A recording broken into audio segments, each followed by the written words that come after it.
Shout out to all the absolute legends supporting the channel. What's up everyone, and welcome back to another video. Today I've got some really interesting information to share. After doing a lot of digging, and honestly asking around more than I'd like to admit, I finally managed to uncover some details about upcoming content that may be added to the game. What makes this exciting is that this information comes straight from things the developers and owners themselves have mentioned, but most players don't seem to know about yet. In this video, we'll be going over a possible upcoming skin, a confirmed killer that I genuinely hope I never run into during gameplay, and some information related to the game's release timeline. So while I recover from the damage my last video did to my reputation, let's jump straight into it. First off, I was talking with someone many of you already know, and they sent me a really interesting screenshot. In this message, the owner directly mentioned something important about future killers and skins. According to this, there is at least one confirmed killer on the way, along with a few new skins planned for the game. As most of you probably remember, a few weeks ago the developers received permission from the creator of The Joy of Creation to include Ignited characters as killers, along with Ignited-themed skins for other characters. While that's incredibly cool, it's also absolutely terrifying. If the current Nightmare characters are already enough to keep me up at night, I can't even imagine how terrifying an Ignited version of them will be.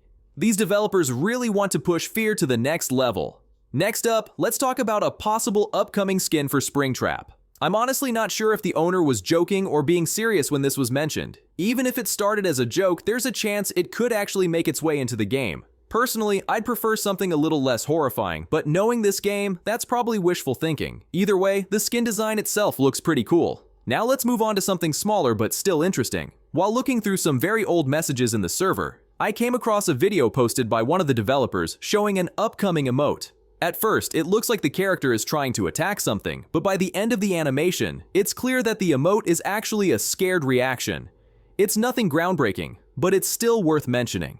After that, I found an image shared by the owner showing Springtrap's shadow on one of the maps. At first glance, it doesn't seem very important, but it leads into something that needs clarification. In one of my earlier videos, I mentioned that Springtrap had 3 completed skins besides the original. That turns out to not be entirely accurate. Only one skin design was completed, and the actual model wasn't made because the developers still needed permission to use the character. Now that permission seems to be going through, there's a good chance we'll see that 3rd skin finished in the future. Hopefully it's ready before the game launches. But honestly, I'd rather the game release sooner than be delayed for one skin. Moving on, there were also a few small sneak peeks shared in the Discord server. These aren't major reveals, but they give us hints about map details. One image shows what looks like environmental objects, and another appears to show an oil barrel, possibly from the factory map where the Mimic appears. I know it sounds like I'm overanalyzing tiny details, but I thought it was worth pointing out. Now for something actually important. At one point, I thought I received a sneak peek of a new map, but it turned out to just be a frame from a video a developer was watching. Yeah, I got trolled pretty hard. However, when I asked for real information, I was told something that makes complete sense.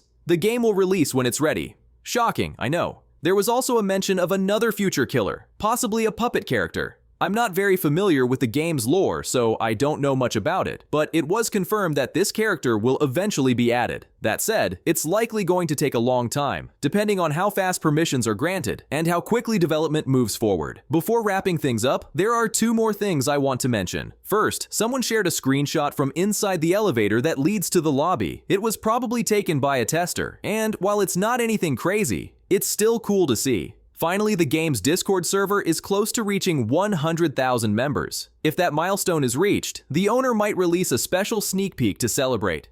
On top of that, if this channel reaches 10,000 members, I'll be given access to some exclusive information that I'll share with you all. So make sure to join the Discord. Link is in the description.